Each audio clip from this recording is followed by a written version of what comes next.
All right, you guys, I'm not going to go through this entire analysis with you. I am expecting you to do quite a bit of it independently today. I do want to go over a few things though. So in number 15, excerpt number 4, you're looking for an appeal to logos. You will find logos in each of these paragraphs, specifically in this first one. Okay. You're looking for a detail that suggests that Great Britain is already preparing for war. So look for a detail, something they've done to suggest that like they've already started the war, like before we have even initiated it.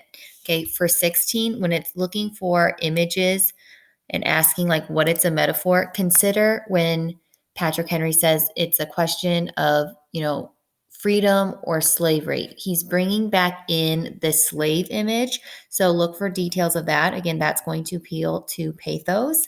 Um,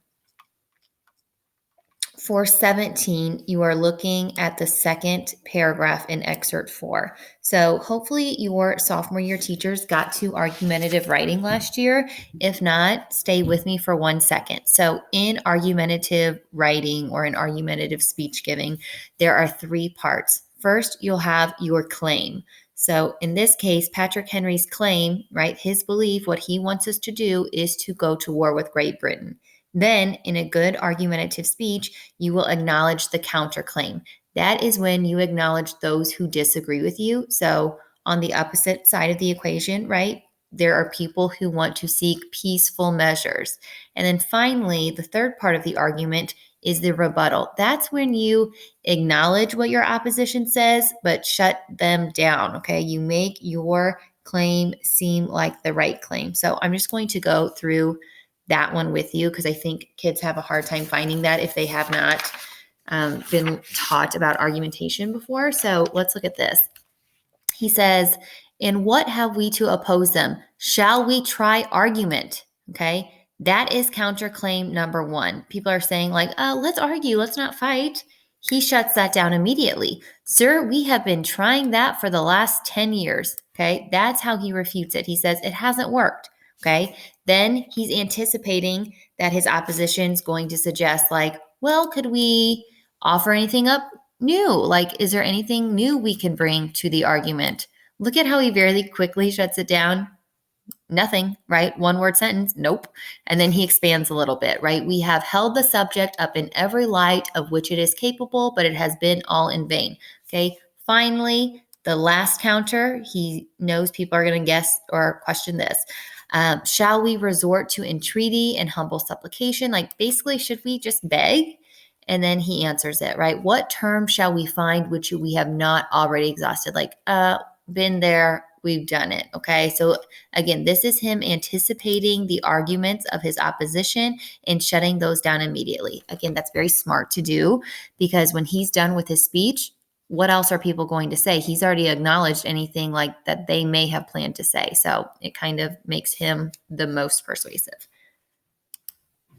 All right, in excerpt number 5, question 18 is asking about anaphora. So hopefully you remember that anaphora is a repetition of a word or phrase at the beginning of a clause. So look at what's being repeated. This is going to appeal to pathos, right? Anytime you have a rhetorical strategy like that, that will be pathos, but it can also be something else. So he's listing essentially methods the colonists have tried to seek peaceful solutions with Great Britain in the past. His point in doing this, hopefully you come to this realization, is to say, like, look, we've tried all of this. None of it has worked. So now our only option left is to fight. And then finally, 19 is analyzing syntax. So you'll notice he uses like a lot of compound sentence structure up here. And then he finally puts his like main idea here in a very short, simple sentence at the end of a paragraph. Again, he's doing that to draw attention to his main idea. This is kind of a unique structure. We're used to writing where we have our topic sentence as the very first sentence of our paragraph, but he flips that. Okay. And again, that's just to draw attention to his main idea. 20 in excerpt 6, you are also analyzing syntax. So you're going to notice he intentionally arranges his clauses in a certain way, once again, to draw attention to his call to action. So it's asking you to highlight in different colors dependent clauses versus the independent clauses. I'll do this one with you really quickly. If we wish to be free, right? It starts with that subordinating conjunction. So I know right away I should highlight that green, right? That's a dependent clause. If we mean to preserve inviolate those inestimable privileges for which we have been so long contending, again, starts with an if, that clues me in, that's going to be a dependent clause. He continues, look, this one's long.